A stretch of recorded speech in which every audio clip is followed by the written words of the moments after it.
आज हम पढ़ेंगे रासायनिक आबंध। ये रासायनिक आबंध पढ़ेंगे। ये 11वीं कक्षा के 4 चैप्टर में है। तो पहले पढ़ेंगे हम रासायनिक आबंध का परिभाषा, फिर उसके प्रकार और उदाहरण पढ़ेंगे। तो आइए देखते हैं रासायनिक आबंध का परिभाषा। किसी अणु में परमाणुओं के मध्य लगने वाला कर्षण बल को रासायनिक बंध कहते हैं। इसके लिए तो पहले परमाणु जानना होगा और अणु। तो परमाणु, जब दो परमाणु आपस में मिलते हैं तो किसका निर्माण करते हैं? अणु का निर्माण करता है। तो उन्हीं परमाणुओं के मध्य जो लगता है कर्षण बल, उसी को रासायनिक बंध कहते हैं। जैसे यहाँ पे एग्जांपल में दिखा रही हूँ, जैसे एक क्लोरीन है, एक परमाणु, दूसरा क्लोरीन, दूसरा परमाणु, ठीक। तो जब दो परमाणु आपस में मिलते हैं तो अणु का निर्माण करते हैं, और जब इन्हीं दो परमाणुओं के मध्य में जो आकर्षण बल लगता है उसी को हम बोलते हैं रासायनिक आबंध। तो बहुत सारे इसके एग्जाम्पल हो सकते हैं, बताऊंगी मैं। और इसके बाद चलते हैं रासायनिक आबंध के प्रकार। रासायनिक आबंध 3 प्रकार के होते हैं। पहला आयनिक बंध, दूसरा सहसंयोजक बंध कोवैलेंट बॉन्ड, तीसरा उप सहसंयोजी बंध कोऑर्डिनेट बॉन्ड। 3 प्रकार के होते हैं। तो हम पहला देखेंगे आयनिक बंध। इसको हम देखेंगे पहले आयनिक बंध। इसको हम मिटा देते हैं।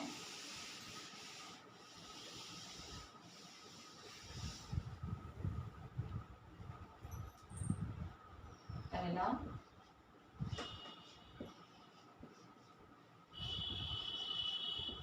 आयनिक बंध।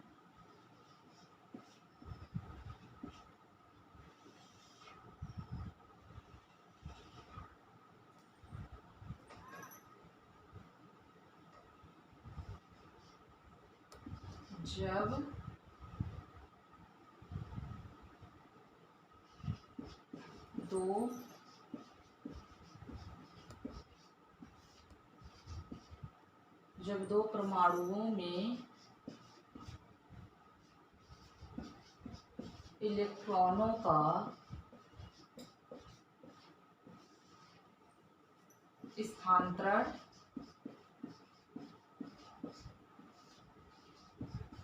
होता है, जब दो परमाणु में इलेक्ट्रॉनों का स्थानांतरण होता है तो उसे आयनिक बंध कहते हैं।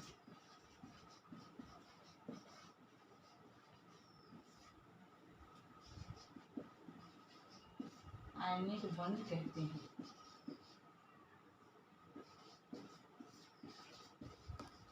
जी है, जब दो परमाणुओं में इलेक्ट्रॉनों का स्थानांतरण होता है तो उसे आयनिक बंध कहते हैं। फॉर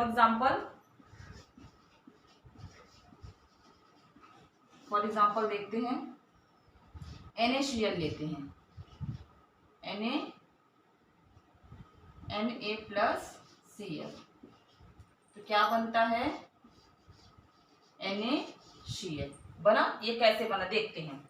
पहले हम सोडियम का परमाणु क्रमांक देखेंगे, फिर क्लोरीन का। तो यहाँ पे हम देखते हैं सोडियम का होता है 11, क्लोरीन का होता है 17, ठीक ना। तो इसका इलेक्ट्रॉनिक विन्यास होगा 2, 8, 1, ये हो गया। क्लोरीन का होगा 2, 8, 7, ये हो गया। तो किसी अणु का निर्माण करने के लिए इसके बाह्यतम कक्ष के इलेक्ट्रॉन ही रासायनिक बंध बनाने में भाग लेते हैं। जिस परमाणु के पास उसका अष्टक कंप्लीट होगा, उसके बाह्यतम कक्ष में अगर 8 इलेक्ट्रॉन कंप्लीट है तो अणु बनाने में वो भाग नहीं लेगा। जिस परमाणु का अंतिम कक्षक में इलेक्ट्रॉनों की संख्या 8 से कम है तो वो अणु बनाने में भाग लेगा। ये देखिए, सोडियम के पास भी है और क्लोरीन के पास, इनका अष्टक कंप्लीट नहीं हुआ है। जैसे शून्य समूह के सारे जितने भी तत्व हैं, सारे का अष्टक कंप्लीट है, सारे परमाणुओं का अष्टक कंप्लीट है, इसलिए जो शून्य समूह के तत्व हैं वो अणु बनाने में भाग नहीं लेते हैं। ये देखिए, अब क्या करेंगे, ये हो गया सोडियम और ये हो गया क्लोरीन। तो सोडियम के बाह्यतम कक्षक में कितने इलेक्ट्रॉन हैं? 1 इलेक्ट्रॉन। और क्लोरीन के में 7, 1, 2, 3, 4, 5, 6, 7, इसको लुईस डॉट के अकॉर्डिंग बना लेते हैं ऐसा, 1 2 3 4 5 6 ये 7 कंप्लीट हो गया 7। अब देखते हैं दोनों का अष्टक कंप्लीट होना चाहिए। जब दोनों का अष्टक कंप्लीट होगा तभी ये अणु का निर्माण कर पाएंगे। तो देखते हैं, यहां पे थोड़ा लिख देती हूं। जब एक से लेकर 3 इलेक्ट्रॉन होंगे अंतिम कक्षक में, तो ये क्या करेगा, अपने इलेक्ट्रॉन का त्याग करेगा। ये इलेक्ट्रॉन का क्या करेगा, त्याग करेगा।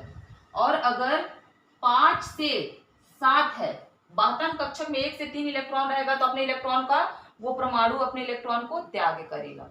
और अगर किसी परमाणु के बाह्यतम कक्षक में 5 से लेकर 7 है तो वो इलेक्ट्रॉनों को ग्रहण करेगा। ये इलेक्ट्रॉनों को ग्रहण करेगा, ठीक ना। तो अब देखते हैं इसके बाह्यतम कक्षक में कितने इलेक्ट्रॉन है, 1, मतलब कि ये अपने इलेक्ट्रॉन को त्याग देगा। और इसके के में 7 तो ये ग्रहण करेगा।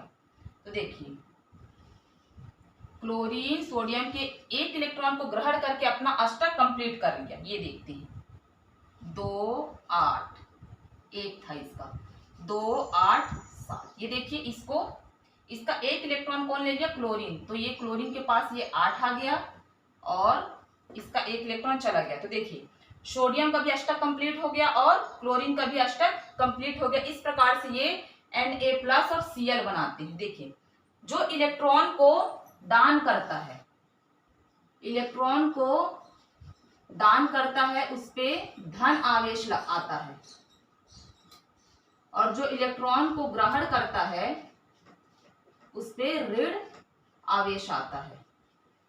ये देखिए, तो सोडियम क्या किया, इलेक्ट्रॉन का दान किया, इसलिए धन आवेश।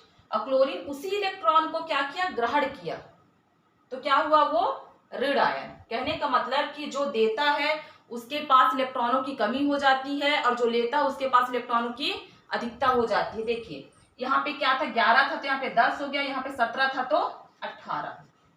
और इस प्रकार दोनों का अष्टक कंप्लीट हो गया और ये एक अणु का निर्माण कर लिए। इसके बहुत सारे और उदाहरण हैं, मैं बताऊंगी। तो इस प्रकार ये बहुत ही सरल है। इसके लिए आपको सबसे पहले किसी भी तत्व का इलेक्ट्रॉनिक विन्यास निकालेंगे, फिर उसमें देखेंगे उसके बाह्यतम कोश में कितने इलेक्ट्रॉन हैं। ये हमको पता रहेगा तो हम किसी भी परमाणु से हम अणु का निर्माण कर सकते हैं।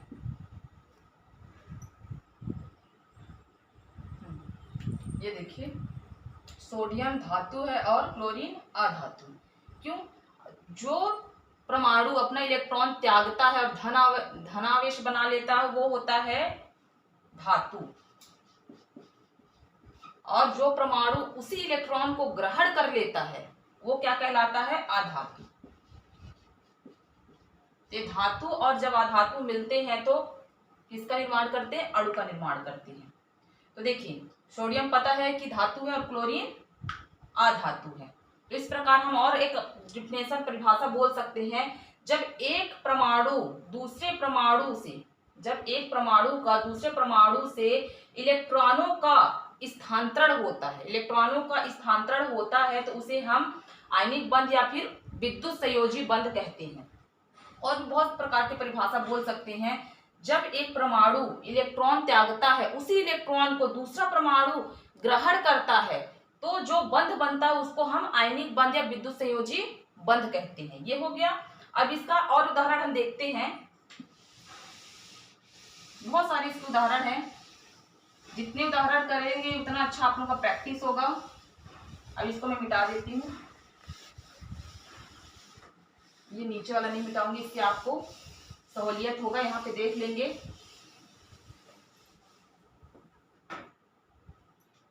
देखिए जैसे हम ले लेते हैं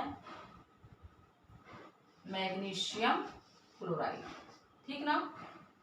ये इसका एग्जांपल लेंगे, सेम वैसे ही करेंगे। पहले हम यहाँ पे मैग्नीशियम कर लेंगे और क्लोरीन। क्लोरीन का तो हम निकाल चुके हैं, 17 होता है, 2 8 2 2 8 7, ये हो गया।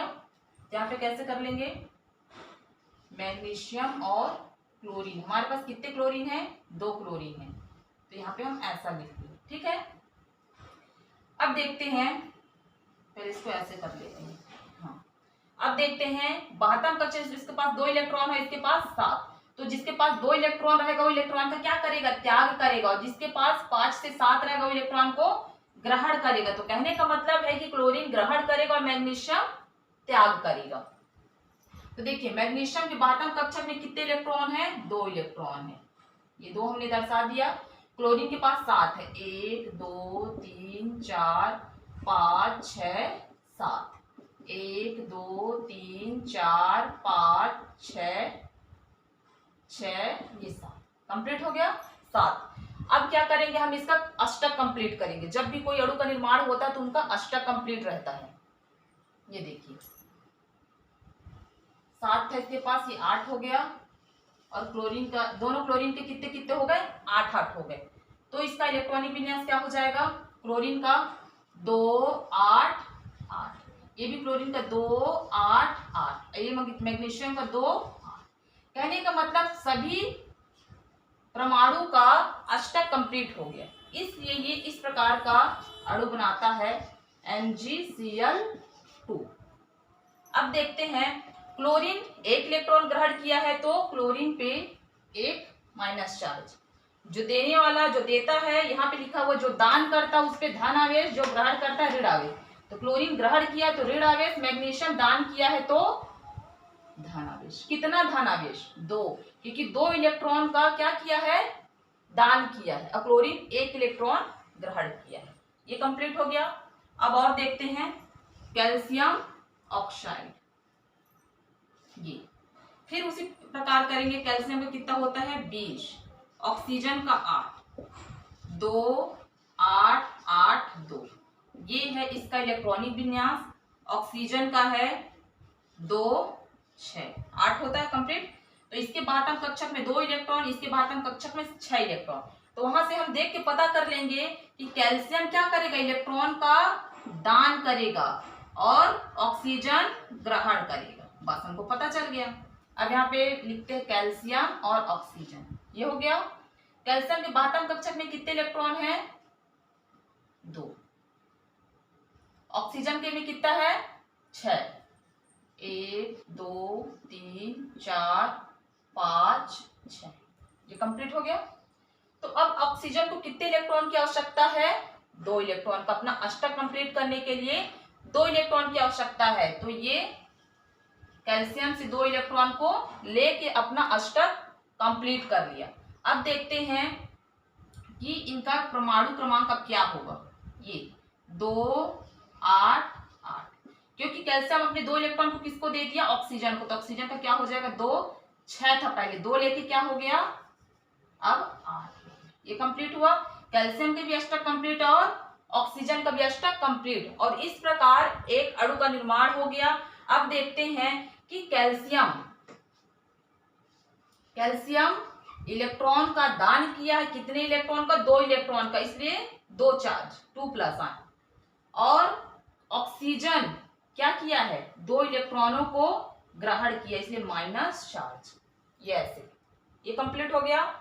और देखते हैं, और मैं एग्जांपल देती हूं, आप लोग उसको करिएगा। बहुत सारे एग्जांपल जितना आप एग्जांपल करेंगे उतना ही ये आयनिक बंध आपका क्लियर होगा और बहुत अच्छे से बनेगा।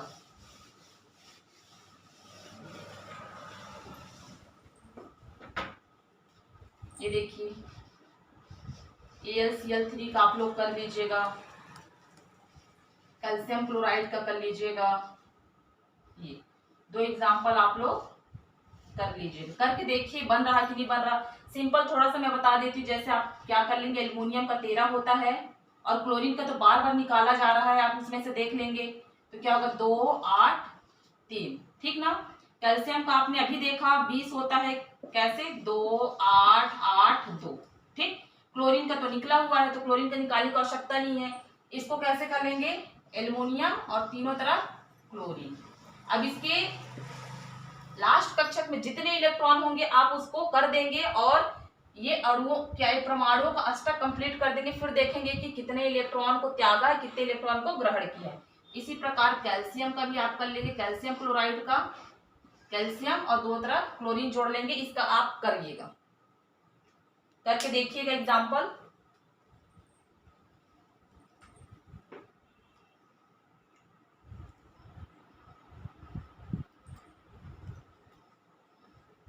ये देखिए दूसरा प्रकार है सहसंयोजक बंध, कोवेलेंट बॉन्ड। जब दो परमाणु समान और असमान, परमाणु समान भी हो सकते हैं और असमान भी, आपस में इस प्रकार सहयोग करें कि दोनों परमाणुओं के बाह्यतम इलेक्ट्रॉन, जो बाह्यतम इलेक्ट्रॉन होगा तो समान मात्रा में समान संख्या में साझा करके स्थायी इलेक्ट्रॉनिक विन्यास को प्राप्त करते हैं, यानी कि वो अपना अष्टक पूर्ण करते हैं। ठीक ना, जो अष्टक पूर्ण रहता है उसी को हम स्थायी इलेक्ट्रॉनिक विन्यास बोलते हैं, तो उसे सहसंयोजक बंध कहते हैं। फॉर एग्जांपल देखते हैं, पहला एग्जांपल देखते हैं H2O। H2O इसका सूत्र तो सभी को मालूम है, इसको H2O को क्या बोलते हैं, पानी। ठीक ना, यहाँ पे हाइड्रोजन की संख्या 2 है और ऑक्सीजन की संख्या 1 है। जब भी इलेक्ट्रॉनों का स्थानांतरण होगा तो साझे में होगा। जैसे 2 इलेक्ट्रॉन दे रहा है तो 2 इलेक्ट्रॉन ग्रहण करेगा, 3 इलेक्ट्रॉन दे रहा है तो 3 इलेक्ट्रॉन को ग्रहण करेगा। ऐसा नहीं होगा कि 2 दे रहा है और 1 लेगा, नहीं, जो साझा होगा इलेक्ट्रॉनों का स्थानांतरण होगा बराबर में होगा। ठीक ना, तो अब देखते हैं, सबसे पहले वही विधि का उपयोग करेंगे। पहले हाइड्रोजन का लिखते हैं 1 होता है परमाणु क्रमांक और ऑक्सीजन का 8। ठीक, इसका बाह्यतम कक्ष में 1 इलेक्ट्रॉन और ऑक्सीजन का 6। तो वहां से देख लेंगे कि यहाँ पे हाइड्रोजन इलेक्ट्रॉन को क्या करेगा, देगा और ये लेगा। पर यहाँ पे क्या कर रहा है, देना लेना दोनों करेगा पर बराबर मात्रा में साझा कर रहा है, मतलब दोनों को अपना अष्टक या फिर स्थायी इलेक्ट्रॉनिक विन्यास प्राप्त करना है। तो देखते हैं, 1 ऑक्सीजन है और 2 हाइड्रोजन है हमारे पास। हाइड्रोजन के अंतिम कक्षक में 1-1 इलेक्ट्रॉन, ऑक्सीजन में 6, 1 2 3 4 5 6, ये हो गया। अब ऑक्सीजन को अपना अष्टक कंप्लीट करने के लिए कितने इलेक्ट्रॉन की आवश्यकता है, 2। तो ये देखिए ऑक्सीजन इधर के एक हाइड्रोजन का लिया और इधर, ये किसका कंप्लीट हो गया। इसी प्रकार हाइड्रोजन भी इसके 1 इलेक्ट्रॉन को लिया और यहाँ से 1 इलेक्ट्रॉन, 2 इलेक्ट्रॉन को ले लिया, 2 दिया तो 2 ले लिया, तो ऐसा ये हो गया। अब इलेक्ट्रॉन हाइड्रोजन कितने इलेक्ट्रॉन को दिया है, 1। ठीक, यहाँ पे भी 1। ऑक्सीजन कितने इलेक्ट्रॉन को ग्रहण किया है, 2, इसलिए ऑक्सीजन पे -2 चार्ज रहेगा। इससे समझ में आ गया कि दोनों में इलेक्ट्रॉनों का साझा बराबरी का हो रहा है। ऑक्सीजन 2 लिया है तो हाइड्रोजन को 2 दिया भी है, ये कंप्लीट हो गया। अब देखते हैं नेक्स्ट एग्जांपल।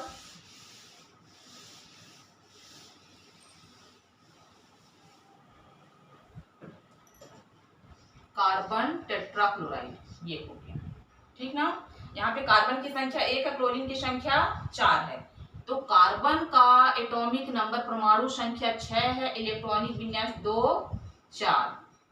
क्लोरीन का 17 होता है, 2 8 7, ये उसका बाह्यतम कक्षक का इलेक्ट्रॉन है। यही रासायनिक बंध में भाग लेते हैं, है ना, परमाणु का अंतिम कक्षक इलेक्ट्रॉन ही रासायनिक बंध में भाग लेते हैं जिसका अष्टक कंप्लीट ना हो।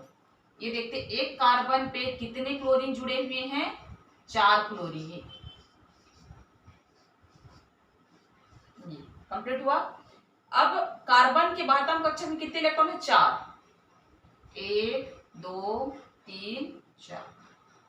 क्लोरीन के 7, 1 2 3 4 5 6 7, 1 2 3 4 5 6 7, 1 2 3 4 5 6 7, 1 2 3 4 5 6 7, कंप्लीट हो गया। अब देखते हैं इसको स्थायी इलेक्ट्रॉनिक विन्यास कैसे प्राप्त होगा। इसके पास 7 इलेक्ट्रॉन है, कितने की आवश्यकता है अष्टक कंप्लीट करने के लिए, 1 इलेक्ट्रॉन। तो ये क्लोरीन कार्बन के 1 इलेक्ट्रॉन को ले लिया, ये भी इसके 1 इलेक्ट्रॉन को ले लिया, ये भी इसके 1 इलेक्ट्रॉन को ले लिया, ये भी, सभी क्लोरीन का अष्टक कंप्लीट हो गया, 8 इलेक्ट्रॉन हो गए, ये हो गया। अब देखते हैं कार्बन का। अब वो 4 इलेक्ट्रॉन तो ले लिया पर 4 इलेक्ट्रॉन देगा भी ना, तो ऑलरेडी कार्बन के पास 4 इलेक्ट्रॉन है और ये क्लोरीन के 1-1 इलेक्ट्रॉन को ले लेगा। ये देखिए यहाँ से एक लिया, यहाँ से एक लिया, और यहाँ से एक लिया, और यहाँ से ये कंप्लीट हो गया। तो अब कार्बन का देखते हैं, 1 2 3 4 5 6 7। क्लोरीन का भी, कार्बन का भी 8 कंप्लीट हो गया, 8 इलेक्ट्रॉन। तो क्लोरीन का भी अष्टक कंप्लीट हो गया और कार्बन का भी। इस प्रकार ये दोनों अपने इलेक्ट्रॉनों का, समान संख्या में इलेक्ट्रॉनों का क्या किए, साझा किए, तब जाके वहां पे सहसंयोजक बंध बनता है। तो इनके बीच में ऐसा कार्बन,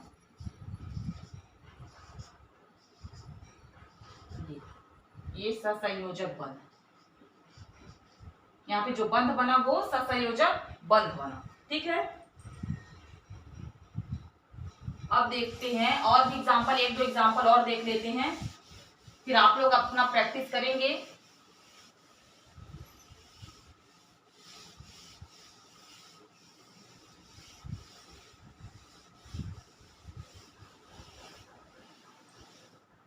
देखिए, जैसे हो गया CH4 मेथेन, ठीक ना। ये तो ये जो अभी मैं कर रही हूं ये क्या है, असमान अणु, जैसे कार्बन हो गया और हाइड्रोजन, दो परमाणु आपस में मिल रहे हैं, ठीक ना।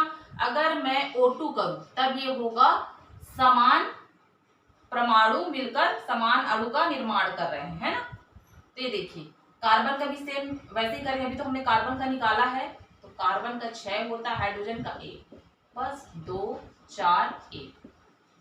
ठीक, तो ऐसे ही कर लेंगे, H H H और H।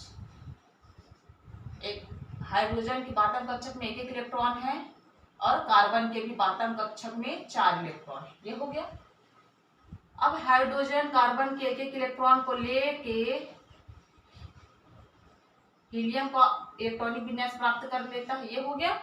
ठीक, अब इसी प्रकार कार्बन भी हाइड्रोजन के 1 1 अणु को लेके ये भी अपना अष्टक कंप्लीट कर लिया।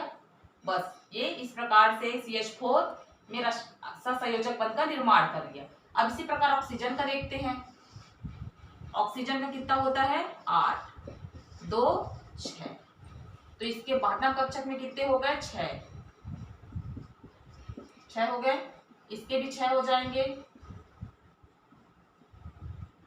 6 हो गए। तो इसको अष्टक कंप्लीट करने के लिए कितने की आवश्यकता है, 2 इलेक्ट्रॉन। ये 2 ले लिया बगल वाले ऑक्सीजन से, बगल वाला ऑक्सीजन भी ये वाले ऑक्सीजन से क्या कर लिया, 2 इलेक्ट्रॉनों का क्या किया, साझा कर लिया दोनों बराबर में। तो दोनों ऑक्सीजन का 8 8 इलेक्ट्रॉन हो गया, इसलिए ऑक्सीजन के बीच में ऐसा बंध रहता है, डबल बॉन्ड। 2 इलेक्ट्रॉनों का साझा हुआ तो डबल बॉन्ड, और अगर इसका होगा तो ऐसा होगा, 1 1 इलेक्ट्रॉन का हुआ है तो ऐसा रहेगा। हो गया। इसी प्रकार हम नाइट्रोजन का देख लेते हैं, N2 का, इसका होता है 7, इसका इलेक्ट्रॉनिक विन्यास 2 और 5, बाटम कक्ष में 5 इलेक्ट्रॉन। तो ये देखिए 1 2 3 4 5 कंप्लीट, 1 2 3 4 5 कंप्लीट। अब इसको अपना अष्टक कंप्लीट करने के लिए कितने इलेक्ट्रॉन की आवश्यकता है, 3। ठीक ना। तो ये क्या करेगा, ये नाइट्रोजन बगल वाले नाइट्रोजन के 3 इलेक्ट्रॉन को ले लेगा। कितना हो गया, 5 6 7 8। तो ये भी इसके 3 इलेक्ट्रॉन को ले लिया और ये अपना अष्टक कंप्लीट कर लिया। दोनों का अष्टक कंप्लीट हुआ, ये स्थायी इलेक्ट्रॉनिक विन्यास को प्राप्त कर लिए और N2 अणु का निर्माण किए। और ये N2 अणु के बीच में ये त्रिबंध लगेगा, क्योंकि इन्होंने 3 3 इलेक्ट्रॉन का साझा किया है ना। इसी पर जैसे ऑक्सीजन 2 इलेक्ट्रॉनों का साझा किया था तो उसके बीच में डबल बॉन्ड, नाइट्रोजन 3 3 इलेक्ट्रॉनों का साझा किया तो 3 बंध का निर्माण हुआ।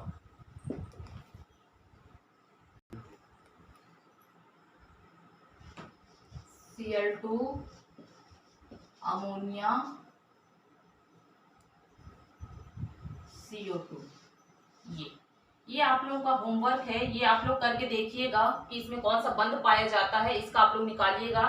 जैसे मैंने किया, पहले इसका परमाणु क्रमांक निकालिएगा, अंतिम कक्षक में कितने इलेक्ट्रॉन है, फिर अष्टक कंप्लीट करने के लिए कितने इलेक्ट्रॉनों की आवश्यकता है। जितने इलेक्ट्रॉनों की आवश्यकता होगी देख के आप देखेंगे कौन सा बंध इसमें बन रहा है। तो ये 3 उदाहरण है, इसको आप लोग एक बार प्रैक्टिस करिएगा, ठीक ना। अब हम देखेंगे तीसरा उपसंयोजी बंध। तीसरा क्या है? उपसंयोजी बंध।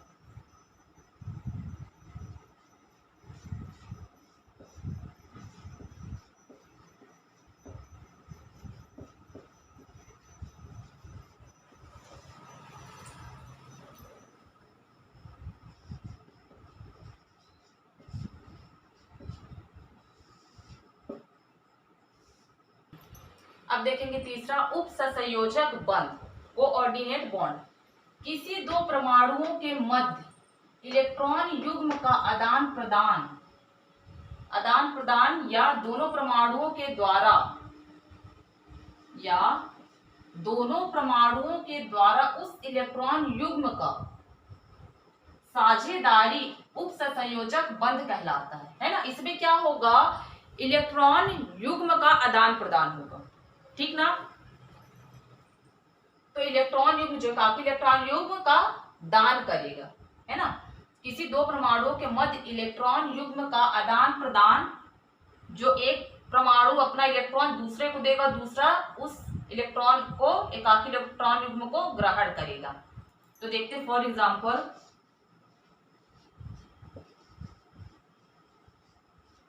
ये पहले हम देखते हैं O3 में देखते हैं। ये सबको पता है कि कैसे करते हैं। पहले ऑक्सीजन लेंगे, ऑक्सीजन का परमाणु क्रमांक लिखेंगे, फिर उसका इलेक्ट्रॉनिक विन्यास। लास्ट कक्षा में देखेंगे 6 इलेक्ट्रॉन, है ना, पता चल गया। अब 3 इलेक्ट्रॉन ऑक्सीजन ऐसे फैला देंगे, ऐसे फैला दिए। अब 2 सभी का हम कर लेंगे, 1 2 3 4 5, ये 6 हो गया। इसी प्रकार 1 2 3 4 5, ये 6। 1 2 3 4 5 6 हो गया कंप्लीट 6। अब देखते हैं कि इनका अष्टक कंप्लीट करेंगे। देखिए, इस ऑक्सीजन के पास 6 इलेक्ट्रॉन है, ये बगल वाले इसके 2 इलेक्ट्रॉन को ले लिया, इसका अष्टक कंप्लीट हो गया, है ना, और इसका भी अष्टक कंप्लीट हो गया, दोनों का हो चुका।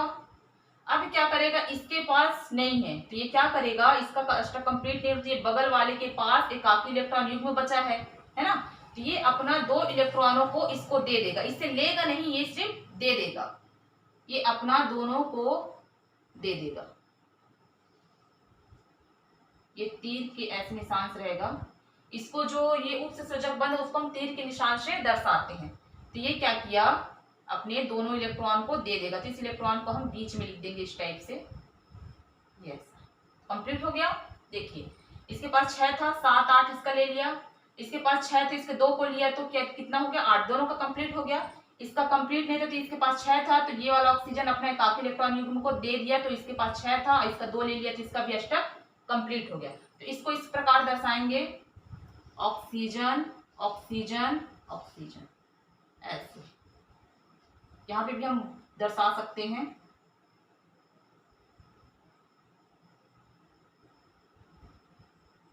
यहाँ पे ऐसे, ये तो ये जो तीर का निशान है ये उपसंयोजक बंध है, उपसंयोजक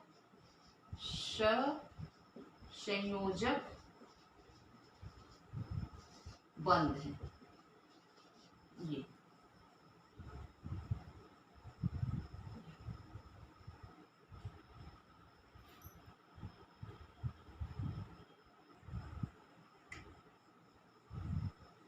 अब सेकंड उदाहरण देखते हैं, BF3 और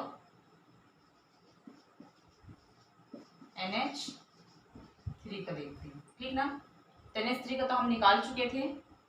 अब BF3 में B का देखेंगे, 5 होता है, तो 2 3। फ्लोरीन का 9 होता है, 2 8 2 7, ये हो गया। अब अमोनिया का 7 2 5, हाइड्रोजन का 1 1, ये हो गया। तो कैसे करेंगे, पहले बोरॉन फ्लोराइड का करेंगे, F और F, ये हो गया। अब इस स्थिति में 6 है, 1 2 3 4 5 6 7, 1 2 3 4 5 6, ये 7, 1 2 3 4 5 6, ये 7। कंप्लीट हो गया फ्लोरीन का वातन कक्षक में 7 पूरे फ्लोरीन का। अब बोरॉन का कितना है, 3, 1 2 ये 3, कंप्लीट हो गया। अब ये अपना अष्टक कंप्लीट कर लेगा। देखिए फ्लोरीन का हो गया, इससे एक इलेक्ट्रॉन ले लिया, ये कंप्लीट। फ्लोरीन का तो हो गया, पर क्या बोरॉन का हुआ क्या अष्टक? नहीं हुआ। बोरॉन को कितने इलेक्ट्रॉन अभी प्राप्त हुए हैं, 6, अभी 2 की आवश्यकता है।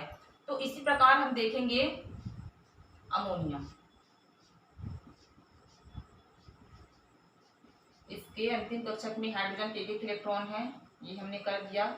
और नाइट्रोजन के में 1 2 3 4 5, ये हो गया। तो ये क्या किया, एकाकी।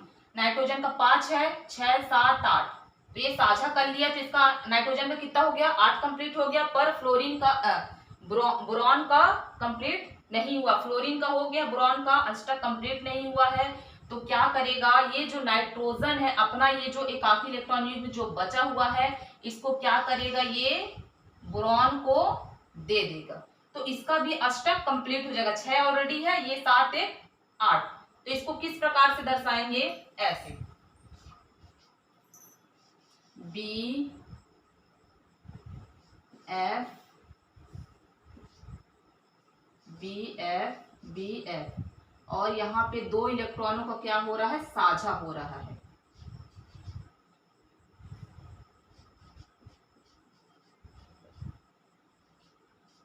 जी, तो 2 इलेक्ट्रॉनों का साझा हो रहा है। तो इस प्रकार तीर का निशान किधर आएगा, इधर। मतलब नाइट्रोजन बोरॉन को 2 एकाकी इलेक्ट्रॉन दे रहा है। इस प्रकार नाइट्रोजन को तो पहले से अष्टक कंप्लीट था, अभी बोरॉन का भी हो गया। तो इस प्रकार की परिभाषा ये बोलता है कि किसी 2 परमाणुओं के मध्य इलेक्ट्रॉन युग्म का आदान प्रदान। तो इलेक्ट्रॉन युग्म का आदान प्रदान हो गया, नाइट्रोजन ने किसको दिया, बोरॉन को दिया। इलेक्ट्रॉनों का आदान प्रदान या फिर 2 परमाणुओं के द्वारा उस इलेक्ट्रॉन युग्म का साझेदारी उप सहसंयोजक बंध कहलाता है। ये है दूसरा एग्जाम्पल। और भी एग्जाम्पल दे सकते हैं, मैं 2-3 एग्जाम्पल और आपको दे रही हूं, आप लोग इसको प्रैक्टिस करिएगा।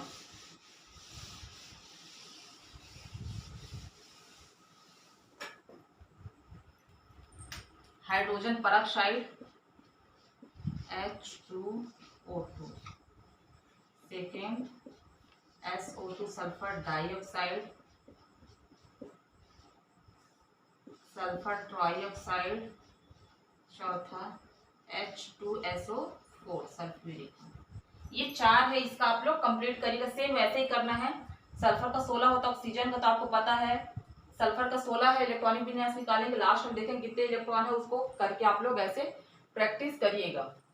जैसा मैंने इसमें क्या होगा, इलेक्ट्रॉन युग्म का आदान प्रदान होगा, बस इतना ही करना है, बाकी है कंप्लीट। यही है तीनों। हम रासायनिक अबंध पढ़े, रासायनिक अबंध का उदाहरण देखे, उसके तीनों प्रकार देखे, आयनिक बंध, सहसंयोजक बंध और उप सहसंयोजक बंध, तीनों को पढ़ लिए हैं। आप लोग इसको रिवीजन कर लीजिएगा।